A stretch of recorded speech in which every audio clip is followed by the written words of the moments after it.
Para jamaah sekalian, silakan dibuka surah yang ke-49, surah Al-Hujurat.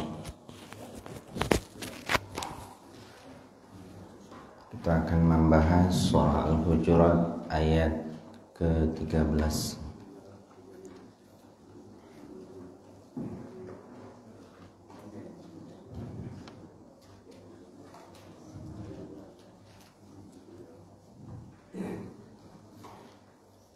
Baik jamaah sekalian, mari kita awali tadabbur kita dengan membaca doa. Bismillahirrahmanirrahim. Rabbi zidni ilma,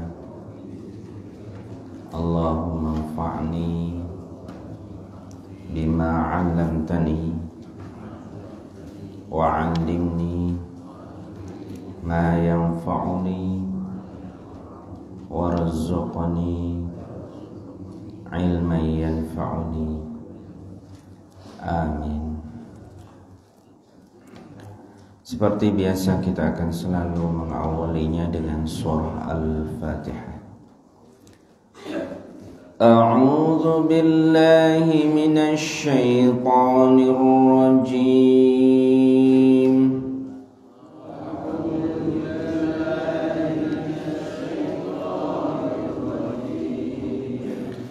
Bismillahirrahmanirrahim.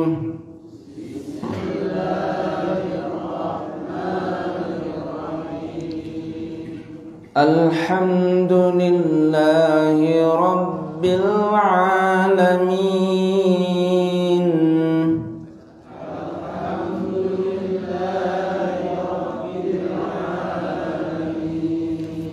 Ar-Rahmanir Rahim.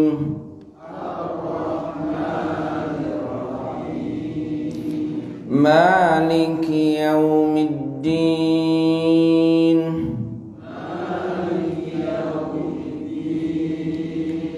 Iyyaka na'budu wa iyyaka nasta'in.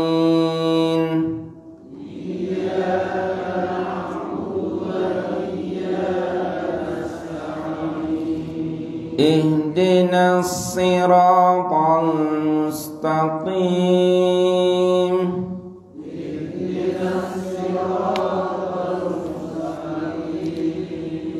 Siratal ladzina an'amta 'alaihim ghairil maghdubi 'alaihim waladdallin.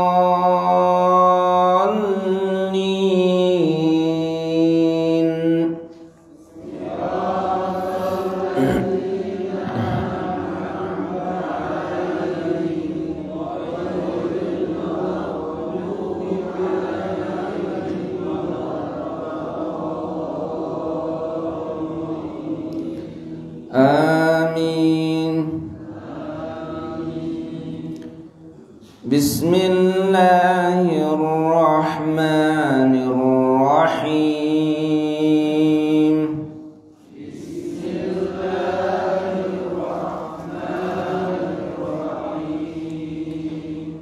Ya ayyuhan nasu inna khalaqnakum min dzakarin wa unsa.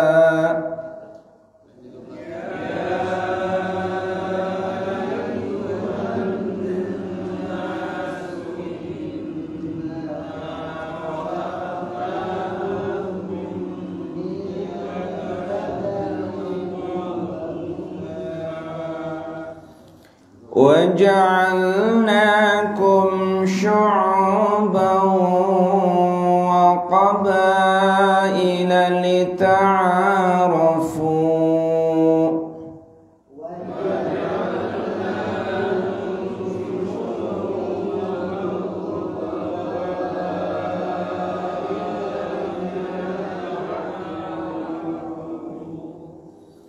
وَجَعَلْنَاكُمْ شُعُوبًا وَقَبَائِلَ لتعارفوا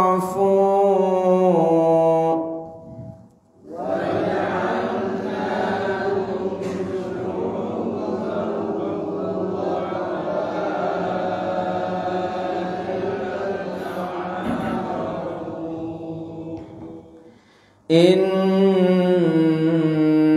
akramakum indallahi atqakum.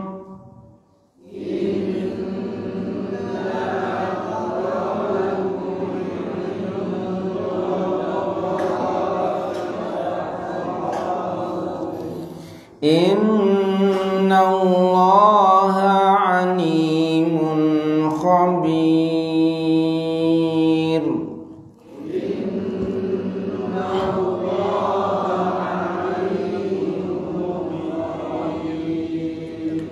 Sadaqallahul azim.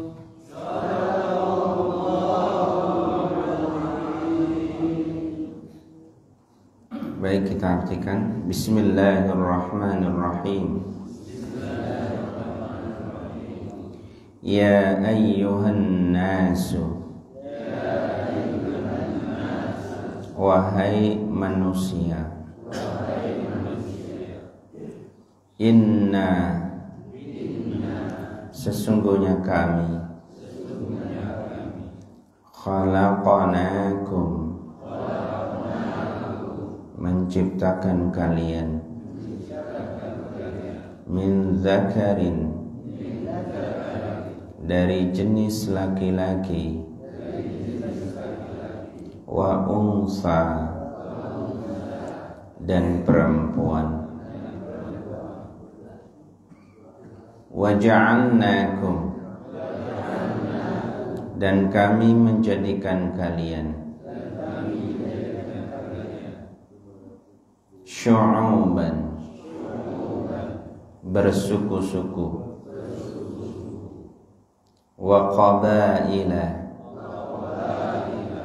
dan berbangsa-bangsa. Lita'arafu, agar kalian saling mengenal. Inna akramakum, sesungguhnya yang paling mulia di antara kalian. Indallahi, di sisi Allah. Atqakum, adalah yang paling takwa di antara kalian. Innallaha, sesungguhnya Allah. Alimun, maha mengetahui. Khabirun, lagi maha detil pengetahuannya. Saya baca Arabnya, jamaah sekalian artikan. Ya ayyuhan nasu, inna khalaqnakum min dzakarin wa unsa wa ja'alnakum, dan kami menjadikan kalian syu'uban, bersuku-suku. Wa qabaila, lita'arafu. Inna akramakum indallahi atqakum. Innallaha alimun khabirun. Alhamdulillah, kita sudah membaca, kemudian kita sudah mengartikan per kata. Dan hari ini kita telah belajar banyak kosakata bahasa Al-Quran. Kosakata bahasa Al-Quran ini penting untuk kita pelajari, karena sekali lagi saya sampaikan bahwa makna Al-Quran itu tidak bisa ditembus oleh tarjamah. Makna Al-Quran itu tidak bisa ditembus oleh tarjamah dengan berbagai bahasa pun. Karena apa? Karena bahasa Arab yang ada di dalam Al-Quran itu begitu dalam. Oleh karena itu kita perlu sedikit demi sedikit mengenal bahasa aslinya, yaitu bahasa Arabnya. Alhamdulillah, kita pagi hari ini sudah mengawali tadabbur kita dengan surah Al-Fatihah sebelumnya. Kenapa saya senantiasa mengawali surah Al-Fatihah dalam kajian saya?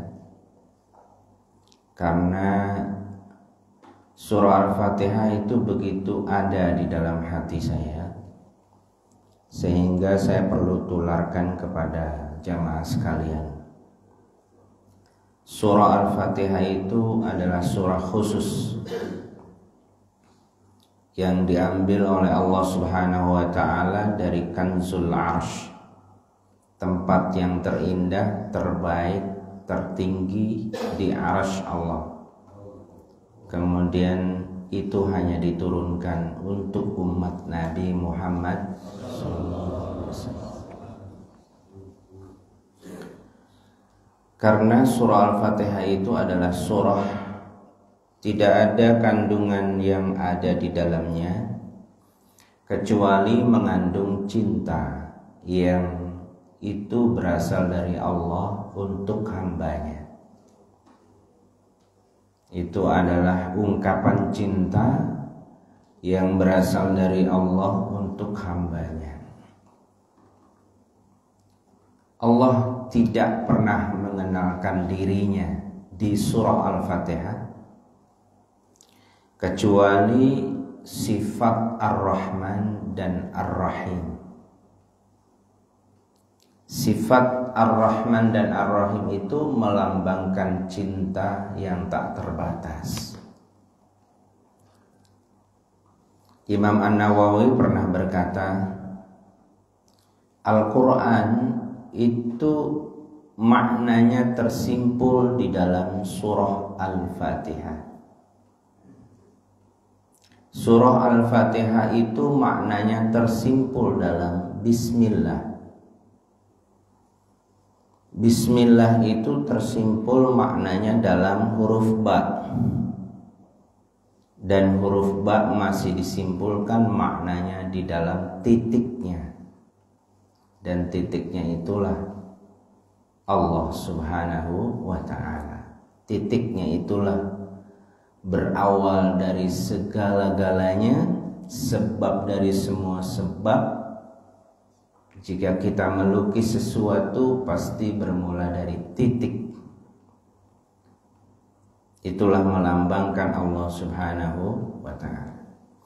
Jika kita ingin memahami surah Al-Fatihah secara lengkap, maka kita perlu memahami surah Al-Baqarah. Jika kita ingin lebih dalam lagi memahami surah Al-Fatihah, maka kita perlu memahami lagi surah Ali Imran. Jika kita perlu memahami lebih dalam surah Al-Fatihah, maka kita perlu lagi memahami surah An-Nisa dan seterusnya. Dan lebih lengkapnya sampai surah An-Nas, baru sempurna pemahaman kita tentang surah Al-Fatihah. Maka di kajian metode tanbiki ini ada tadabbur kamil namanya. Tadabbur kamil itu kita memahami dan mentadaburi Al-Quran lengkap seluruhnya 30 juz, bermula dari surah Al-Fatihah. dan itu sudah kita praktekkan di berbagai tempat. Di Beranti saya sudah pernah membangun kajian dari mulai Al-Fatihah sampai surat Yusuf. Dari mulai Al-Fatihah sampai surat Yusuf, pertemuan seminggu 2 kali, itu membutuhkan waktu 10 tahun. 10 tahun. Tapi alhamdulillah ya, kita bisa sampai ke prestasi itu. Kalau Al-Quran dibaca tanpa makna, orang khatam sudah biasa. Anak-anak hafal Al-Quran khatam juga sudah biasa. Tapi apakah dalam hidup kita pernah menghatamkan dengan mentadaburi kandungan maknanya? Itu sangat jarang. Dan sangat jarang. Coba dilihat kajian di mana-mana. Itu sangat jarang. Oleh karena itu kita alhamdulillah kali ini kita bisa menerapkan mentadaburi Al-Quran meskipun itu maudhu'i atau tematik. Kali ini kita mengambil satu ayat yang terdapat dalam surah Al-Hujurat, surah yang ke-49. Surah ini Madaniyah, diturunkan di Madinah atau ba'dal hijrah. Ayatnya 18 ayat kurang lebih. Yang jelas tidak kurang dan tidak lebih. 18 ayat. Dan surah ini adalah surat yang terpenting. Karena kita melihat fenomena hari ini, kaum muslimin semakin hari semakin mengkhawatirkan. Terutama adalah ikatan persaudaraan di antara mereka. Oleh karena itu kita perlu memahami dan mendalami surah ini. Dan alhamdulillah kita melihat satu perhelatan yang cukup besar di Qatar kemarin, waktu pembukaan pesta Piala Dunia. Itu negara Qatar berhasil membacakan ayat ini di depan negara-negara di dunia ini. Yang ayat ini berisikan, wahai manusia, sesungguhnya kami menciptakan kalian itu dari laki-laki dan perempuan, dan kami menjadikan kalian itu bersuku-suku dan berbangsa-bangsa, agar kalian itu saling mengenal, saling mendapatkan faedah, saling mendapatkan manfaat satu dengan yang lain dari perbedaan itu. Sesungguhnya yang paling mulia di antara kalian adalah yang paling bertakwa. Sesungguhnya Allah Maha mengetahui dan sangat detil pengetahuannya. Ayat ini kalau kita lihat di dalam tafsir Al-Qurtubi, ini ada beberapa versi turunnya ayat. Ada yang mengatakan bahwa ayat ini turun terhadap seseorang yang bernama Abi Hind. Abi Hind ini dia ingin menikahi wanita, salah seorang wanita di masa Nabi. Kemudian ternyata yang ingin dinikahi ini wanitanya adalah wanita bangsawan, sehingga mereka keluarganya merasa tidak level karena yang mau melamar Abahin ini adalah kalangan orang-orang biasa, sehingga keluarganya itu merasa tidak level dan merasa dia yang ingin melamar ini orang ya nggak pantas, sehingga turunlah ayat ini sebagai peringatan. Ada yang mengatakan bahwa ayat ini turun pada sahabat yang namanya Sabit bin Qais. Sabit bin Qais yang menunjukkan tentang, mengingatkan Sabit bin Qais tentang agar memberikan tasamu, memberikan keluasan, memberikan perasaan lapang dada. Jangan ada perbedaan antara satu dengan yang lain, meskipun di sana ada perbedaan suku, meskipun di sana ada perbedaan warna kulit, meskipun di sana ada perbedaan bahasa. Masih banyak lagi tentang turunnya ayat ini. Tapi intinya sebenarnya ayat ini begitu luar biasa, mengingatkan kepada kita semuanya, terutama kita orang yang sudah Islam, orang yang sudah beriman. Sedangkan ayat ini ditujukan bukan hanya kepada orang beriman.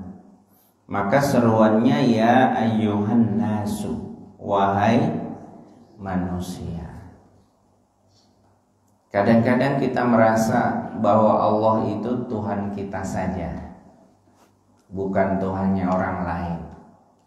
Orang lain itu enggak memiliki Tuhan Allah, yang punya Tuhan Allah cuma kita. Padahal Allah enggak merasa begitu. Makanya Allah Subhanahu wa taala itu menurunkan ayat itu, ada ya ayyuhalladzina amanu, ada ya ayyuhan nas, wahai orang-orang yang beriman. Ada juga ya ayyuhan nas, wahai manusia. Kalau ya ayyuhan nas itu sifatnya umum, seluruh manusia yang ada di muka bumi ini kena dengan ayat itu.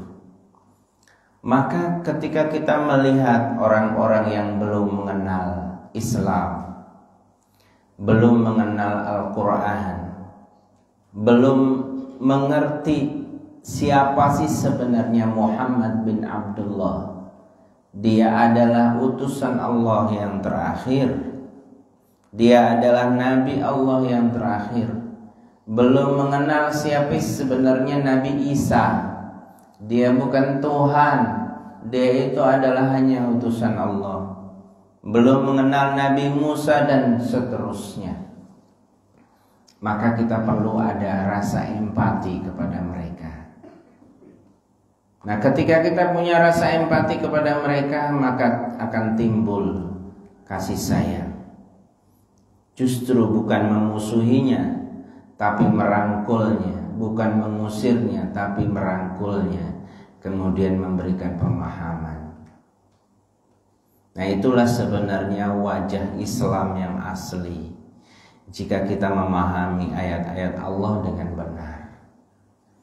Karena mungkin selama ini kita baca itu hanya selintas, tidak pernah menghayati, mentadaburi, sehingga karakter kaum muslimin sebagian itu bukan menampakkan kecintaan dan kedamaian, justru menampakkan kekerasan. Nah, ini bukan wajah Islam yang sesungguhnya. Allah Subhanahu wa taala mengingatkan kepada manusia, inna khalaqnakum min dzakarin wa unsa. Sesungguhnya kami menciptakan kalian itu dari laki-laki dan perempuan, bermula dari Adam dan Hawa.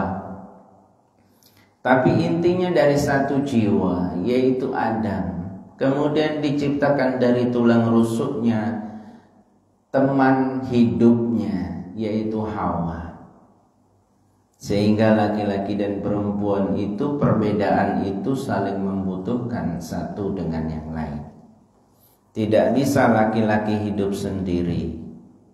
Perempuan juga merasa kurang kalau hidup sendiri. Maka dari itu laki-laki dan perempuan itu disebut, kalau laki-laki itu disebut zauj, kalau perempuan itu disebut zauj. Apa zauj itu? Zauj itu kalau ibarat semangka dibelah. Jadi sebelah kanan itu zauj, belahan yang satu itu zauj, belahan yang satunya sebelah kiri itu adalah zauj. Nah, begitu zauj dan zauj itu disatukan, maka itulah disebut dengan kesempurnaan. Dari situlah lahir namanya mawaddah warahmah yang akan menimbulkan sakinah. Nah, gitu. Sakinah itu didapati dari mana? Dari perbedaan. Ya, laki-laki dan perempuan. Wa ja'alnakum syu'uba wa qabail. Dan kami jadikan kalian itu memang bersuku-suku, berbangsa-bangsa, apalagi Indonesia. Kita di Indonesia ini mestinya lebih pintar, lebih cerdas. Islam di Indonesia ini harusnya lebih cerdas. Kenapa? Karena Islam di Indonesia ini dilatih untuk hidup dengan beragam, ya, beragam bangsa dan suku, beragam suku. Ada berapa suku di Indonesia ini? Banyak sekali. Kemudian ada berapa budaya di Indonesia ini, kebudayaannya banyak sekali. Satu dengan yang lain itu bukan tidak sengaja Allah itu menjadikan itu, sengaja Allah menciptakan semuanya itu. Nah, Islam diturunkan itu bukan untuk satu suku. Islam diturunkan itu untuk semua suku. Maka dari itu Al-Quran juga lahir dari satu bacaan menjadi 7 bacaan qiraah sab'ah. Kemudian lahir lagi qiraah asyrah dan lain sebagainya. Itu kenapa? Karena Al-Quran itu memberikan toleransi kepada orang yang nggak bisa baca, orang yang nggak bisa baca hamzah, ya, atau orang yang nggak bisa baca a, sehingga lahirlah qiraah wadduhi wallaili idza sajih ma wadda'aka rabbuka wa ma qalih. Semua. Ya. Kemudian alladzina yu'minuna bil ghaibi wa yuqimuna shalah. Itu bacaan qiraah Hafiz An-Asim yang diterapkan di Indonesia. Tapi kalau bacaan Warash, alladzina yu'minuna, ya, yu'minuna, nggak bisa dia bacanya yu'minun, nggak bisa, bisanya yu'minun. Nah, begitu. Jadi lahirlah qiraah yang disepakati ulama. Oke, ini ditetapkan. Nah, hebatnya orang Indonesia ini bisa semuanya. Yang yang U bisa semuanya. Berarti lisan orang Indonesia ini luar biasa. Luas ya. Kalau di Mesir itu qaf itu dibaca ga, dan lain sebagainya. Jadi nanti ketemu bacaan-bacaan yang aneh. Tapi di Indonesia ini luar biasa. Bisa ya, qiraah sab'ah juga nggak mungkin kita baca dalam mengimami sholat baca surah Al-Fatihah dengan qiraah sab'ah semua, nggak bisa seperti itu. Nah, harus satu jenis qiraah. Hukum basmalah ada 4. Apa bisa dibaca semua? Nggak bisa. Satu aja yang dipilih, itu namanya mazhab. Mazhab itu memilih apa yang kita baca. Nggak bisa nggak kunut sama kunut nggak bisa, ya salah satu harus dipilih.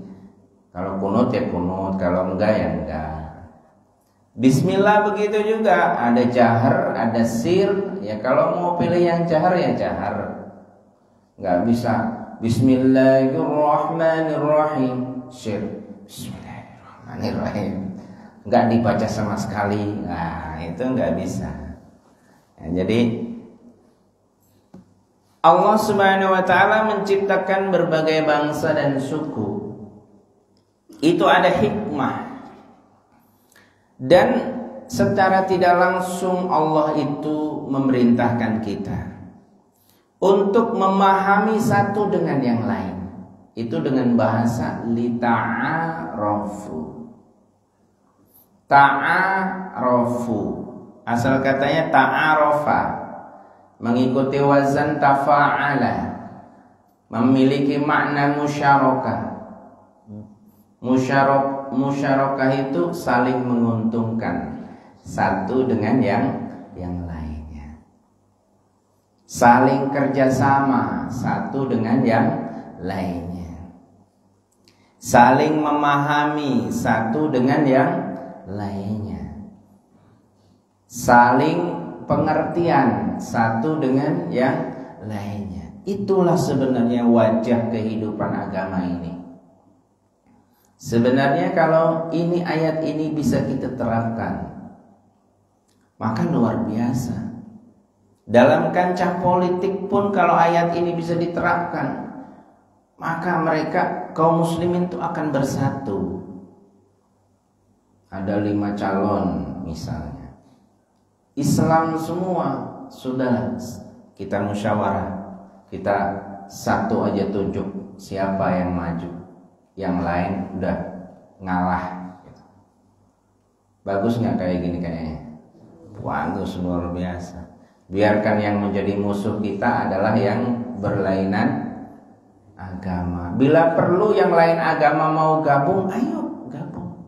Yang penting kita punya tujuan yang sama, ya memakmurkan negeri ini, mensejahterakan negeri ini. Itu namanya politik yang hebat, yang bagus. Tapi kalau satu-satu nggak mau kalah, sama-sama muslim nggak mau kalah, apalagi satu dengan yang lain saling menghina, saling menghujat, wah itu artinya nggak baca surat Al-Hujurat. Wah itu mungkin apa, kita kadang-kadang aneh lihat itu, dia title-nya sudah tinggi, klasifikasi pendidikannya itu sudah tinggi, doktor dan lain sebagainya, tapi akhlaknya tidak sesuai dengan apa yang diutarakan di dalam ayat Al-Quran. Kalau ada orang yang muslim masih seperti itu, saya yakin dia tidak mewakili Al-Quran. Al-Quran itu begitu lembut, Al-Quran itu begitu cinta kedamaian. Apalagi muslim satu dengan muslim yang lain itu bersih tegang hanya karena perbedaan mazhab, perbedaan pemahaman, perbedaan ormas, ya dan lain sebagainya. Padahal Syekh Ahmad Dahlan, pendiri Muhammadiyah, dan Hasyim Asy'ari, pendiri Nahdlatul Ulama, punya guru yang satu, yaitu Syekh Nawawi Al-Bantani. Gurunya satu, datang ke Indonesia, istilahnya bikin pesantren, bikin metode masing-masing. Dan saya juga bikin metode tatbiki ini, berarti ini mazhab saya dalam memberikan pengajaran Al-Quran. Bukan berarti kita berbeda dari sisi agama, bukan. Ini hanya satu variasi, ya kan, fun, keilmuan dalam menyajikan Islam, dalam menyajikan agama.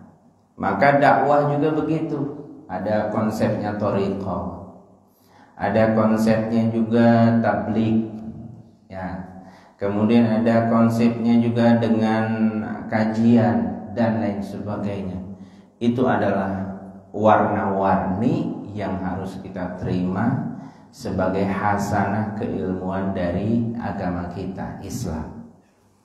Dan mereka itu semuanya manhaj Nabi, insya Allah. Jadi pemahaman manhaj itu jangan dibatasi dengan kamu beda manhaj dengan saya, padahal muslim, sama-sama muslim, kamu manhajnya berbeda. Sampai ada istri dicerai gara-gara perbedaan mazhab, dianggapnya perbedaan manhaj. Nah ini, jadi manhaj itu Pak, jadi itu jangan disamakan dengan mazhab. Beda manhaj dengan mazhab. Kalau mazhab itu variasi bagaimana cara mengamalkan sunnah.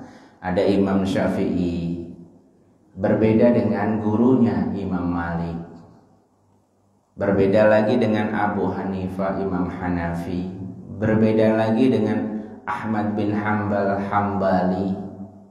Itu bukan perbedaan manhaj, mereka itu perbedaan mazhab saja. Kalau manhajnya sama. Ibnul Qayyim Al-Jauzi, Ibnu Taimiyah. Cuma Ibnu Taimiyah ada 60 yang keluar dari jumhur ulama, 60 masalah yang keluar dari jumhur ulama. Jadi kita satu manhaj, selama itu disandarkan kepada Nabi, itu masih satu manhaj. Ya, jadi jangan salah menempatkan makna manhaj dengan mazhab. Ya, jadi jangan sampai perbedaan mazhab dikira perbedaan manhaj. Akhirnya istrinya dicerai karena istrinya ngaji ke tempat yang lain. Dikatakan itu perbedaan manhaj. Padahal akidahnya sama, rukun Islamnya sama, rukun imannya sama. Jadi selama rukun Islamnya sama, rukun imannya sama, itu ya satu manhaj. Bukan perbedaan manhaj, bukan. Ya, jadi itu perlu dipahami. Nah, jadi untuk yang berbeda agama saja kita harus merangkul mereka. Maka cocok di Indonesia ini kita terapkan dengan Pancasila yang menaungi berbagai macam suku budaya. Kemudian bahkan kepercayaan, kita harus punya toleransi. Bukan berarti toleransi itu mengikuti keyakinan mereka, bukan. Itu namanya bukan toleransi kalau begitu, pemaksaan. Yang namanya toleransi itu menghargai keyakinan masing-masing, itu namanya toleransi. Nah, ini juga saat ini mulai disalahpahami. Sehingga nanti kita rancu memahami Pancasila dan lain sebagainya. Ini makna lita'arofu. Oke lah, yang sama kita apa? Olahraga. Oke, olahraga. Tenis meja, aku oke tenis meja. Jangan dibatasi hanya orang masjid sini aja kalau mau tenis meja. Masjid yang lain boleh. Orang gereja juga boleh kalau mau tenis meja Maya. Ya, mau bulu tangkis, mau main bola, ya sama aja. Ayo ajak, ayo, gak masalah. Nah, seperti perhelatan Piala Dunia itu dari sisi positifnya itu lita'arofu.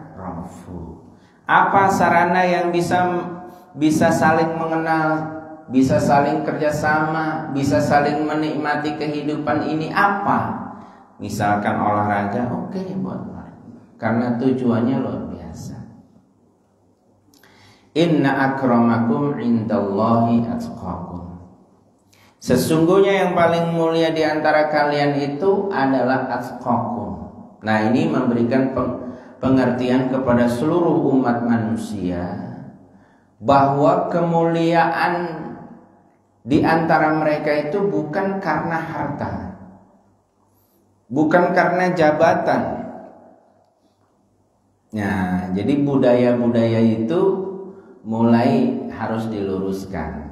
Budaya-budaya perbedaan. Saya ini keturunan raja, saya ini sudah punya pangkat ini, kamu mah belum, ya belum punya pangkat ini, saya sudah, ya kan, dan seterusnya. Nah, bukan itu. Islam tidak memandang itu, ya kan. Yang Islam pandang adalah atqakum. Apa atqakum? Ketakwaan. Apa ketakwaan? Kalau bahasa umumnya itu integritas. Integritas diri. Ketakwaan itu lengkap, Pak. Hablum minallah. Kita beribadah kepada Allah, sujud kepada Allah. Hati kita itu bergantung as-somadiyah kepada Allah. Allahus somad. Tapi akhlak kita juga mencerminkan itu. Ketika kita bekerja, amanah. Amanah itu apa, Pak? Bisa dipercaya. Karena amanah itu asal katanya iman. Kalau amanah itu asal katanya iman. Nanti kalau sudah iman melahirkan amanah, maka akan lahirlah aman. Ya, kalau di lingkungan ini jadi perumahan ini, iman lahir amanah. Kalau masing-masing sudah punya amanah, aman. Ada motor ditaruh di mana juga aman. Gak ada yang ngambil. Sendal aman, ya kan? Pokoknya rumah aman, tanpa pagar juga aman. Karena masing-masing amanah, bisa dipercaya. Kalau bukan haknya, dia tidak mungkin ngambil. Kalau dititipi sesuatu punya orang lain, tanggung jawab. Itu namanya amanah. Nah, kalau warga kita Indonesia ini begitu semua, korupsi nggak ada. Korupsi saya jamin nggak ada. Dan kalau ada orang yang korupsi, saya yakin itu bukan dari Islam. Itu bukan diambil dari Islam. Itu penyelewengan ajaran Islam. Jadi Islam tidak pernah mengajarkan tidak amanah gitu, nggak ada. Kecuali beda lagi kalau peperangan. Kalau peperangan itu kan beda, hukumnya beda. Ya, itu makna li ta'arofu, agar kalian saling mengenal. Inna akramakum indallahi atqakum. Nah, takwa itu kadang-kadang gini, Pak. Kadang-kadang ada orang itu sholatnya rajin, ke masjidnya rajin, puasanya rajin. Pokoknya yang hablum minallah itu rajin. Tapi begitu hablum minan nas, punya utang nggak dibayar, terus ngerusak barang orang nggak tanggung jawab, terus kalau dikasih kepercayaan, aduh khianat. Nah, ini nggak masuk, Pak. Tapi perlu kita ingatkan bahwa Allah itu sangat marah kalau ada hambanya taat kepada dirinya tapi dia merusak sesamanya. Allah itu sangat marah. Dan bahkan boleh jadi Allah itu lebih cinta. Oke, dia sholatnya itu jarang di masjid karena ada sesuatu hal. Dia sholatnya di rumah atau di tempat kerja atau di mana, tapi orangnya integritasnya tinggi. Dia peduli sama orang lain. Dia empatinya ada. Kalau ada yang sakit dia langsung nomor 1. Kalau ada kecelakaan di jalan dia bantu tanpa pamrih. Allah lebih suka sama orang yang begini dibanding yang rajin ke masjid tapi rusak masalah hablum minan nasnya. Oleh karena itu Allah itu pemurah sama orang yang pemurah kepada orang lain. Maka kata-kata sedekah itu termasuk hal yang sangat penting. Kata-kata infak itu termasuk amal ibadah yang disebut di dalam Al-Quran berkali-kali. Bahkan kemarin kita bahas matharul ladzina yunfiquna amwalahum kamathali habbatin ambatat sab'a sanabila fi kulli sumbulatin mi'atu habbah. Infak itu diibaratkan seperti satu biji yang ditanam, kemudian dia akan lahir 7 cabang, yang masing-masing cabang itu ada buahnya 100 masing-masing. Itu hasil daripada 1 kali infak, 1 kali sedekah. Kenapa infak itu dicintai Allah? Karena infak itu peduli kepada orang lain. Kenapa zakat itu diterapkan kewajibannya? Karena itu kepedulian kepada orang lain. Allah menciptakan fakir miskin, Allah menciptakan anak yatim supaya menjadi pelajaran bagi orang yang punya harta, bagi orang yang punya kelebihan harta. Allah cuma ingin bilang, "Hai, itu harta saya yang saya titipkan sama kamu, maka kamu harus berikan tuh sama tetangga kamu yang miskin." Itu Allah pengen bilang begitu. Jangan harta itu dititipkan ke kita, kita aku, "Oh, ini punya saya kok." Itu namanya bukan. Salah itu. Coba, tukang parkir mobilnya banyak, ya, ada mobil Pajero, ada macam-macam banyak, tapi begitu dibutuhkan diambil, dia ikhlas, bahkan ditunjukkan jalannya, "Ke sini Pak, belok kanan, kiri, lurus." Sampai mobilnya habis dia ikhlas. Kenapa? Karena dia tidak merasa memiliki. Jadi harta semuanya yang kita miliki itu titipan Allah Subhanahu wa ta'ala. Nah, ini bukti daripada ketakwaan. Jadi ketakwaan itu harus dibangun hablum minallah, kepada Allah, dan hablum minan nas, kepada sesama manusia. Jadi itu yang harus kita latih, harus kita terapkan dalam kehidupan ini. Kita harus mensyukuri saudara kita misalkan yang dia baru bisa Islam, baru bisa percaya bahwa Allah itu ada, baru bisa percaya bahwa Nabi Muhammad itu Rasulullah, walaupun dia belum sholat. Tapi kalau dia sudah percaya itu, syukuri dulu itu, temani, kasih sayangi dia, walaupun dia belum pernah ke masjid, walaupun dia belum sholat dan lain sebagainya. Jangan malah dimusuhi, "Ini tetangga saya orang Islam, waduh, nggak sholat, nggak usah diundang lah besok kalau yasinan." Nggak bisa begitu.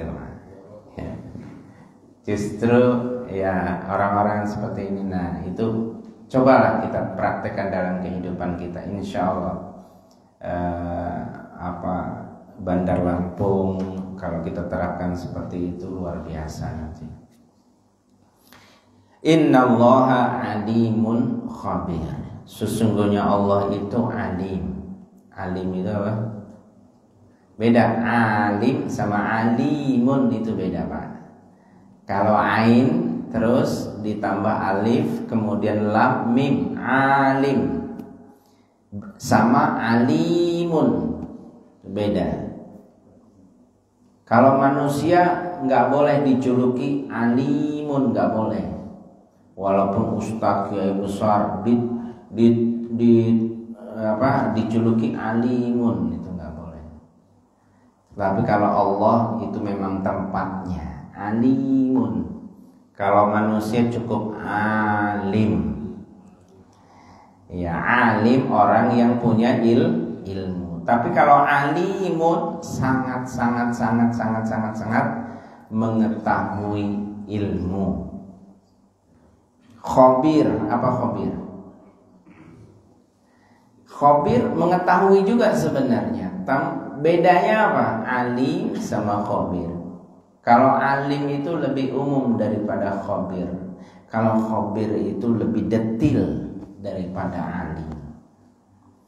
Jadi karena Allah itu sangat mengetahui, maka kadang-kadang ibadah kita itu ya tidak perlu dilihat orang.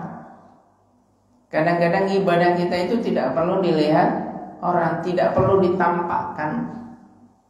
Kenapa? Karena nggak usah kita tampakkan, Allah tahu. Bahkan kalau orang tasawuf itu jangan katakan saya tidak pernah berdoa. Saya setiap napas saya itu berdoa. Karena saya sudah menyerahkan diri saya kepada Allah, dan saya sudah menggantungkan hidup saya kepada Allah. Setiap tarikan nafas saya itu adalah doa. Beda dengan orang syariat. Kalau orang syariat itu dilihat habis sholat doa enggak dia? Istighosah apa enggak dia? Zikirnya bagaimana? Lama apa enggak? Nah itu orang syariat. Tapi kalau orang tasawuf itu beda. Ya, jadi dari mana dia mengetahui? Dari memahami bahwa Allah itu punya sifat alimun, khabirun. Jadi dia kalau mau doa banyak-banyak itu, ya kayaknya saya ini nggak percaya benar. Allah itu alim, Allah itu khabir. Jangan-jangan saya nggak percaya. Ini detail banget doanya. Ya Allah, saya anak saya ya Allah, cucu saya ya Allah, sekolahnya ya Allah, masa depannya ya Allah, dan seterusnya. Seolah-olah enggak percaya. Tapi enggak apa-apa ya. Bukannya dosa, bukan, enggak apa-apa. Karena Allah juga paham bahwa orang yang doa begitu tuh penuh keterbatasan. Ya memang pengetahuannya baru sebatas itu, ya Allah paham. Karena Allah punya sifat yang lain, Afun Ghafur. Allah Maha Pemaaf, lagi Maha Pengampun. Jadi hambanya salah-salah dalam berdoa juga enggak masalah, diampuni sama Allah Subhanahu wa ta'ala. Maksudnya kalau ada orang lihat-lihat dulu, ini kayaknya orang enggak pernah doa, ini kayaknya sombong bener kamu nggak pernah doa. Kata siapa nggak pernah doa? Nah, jadi seperti itu Pak. Baik, inilah ayat surah Al-Hujurat. Jadi penting sekali kita memahami surah Al-Hujurat, karena surah Al-Hujurat ini bicara tentang akhlak, bicara tentang integritas. Jadi kalau kita mau membahas tentang akhlak kita baik atau tidak, nah kita akan selalu membahas surah Al-Hujurat. Kalau kita sudah paham surah Al-Hujurat, insya Allah kita akan rukun, aman, damai, kasih sayang satu dengan yang lainnya. Jadi itu yang bisa kita pahami dari ayat ini. Mudah-mudahan bisa kita amalkan dan kita bisa terapkan dalam kehidupan kita. Kita tutup majelis ini dengan baca doa. Bismillahirrahmanirrahim. Subhanakallahumma wa bihamdika asyhadu an la ilaha illa anta astaghfiruka wa atubu ilaik. Kurang dan lebihnya saya mohon maaf. Wabillahi taufiq wal hidayah. Wassalamualaikum warahmatullahi wabarakatuh.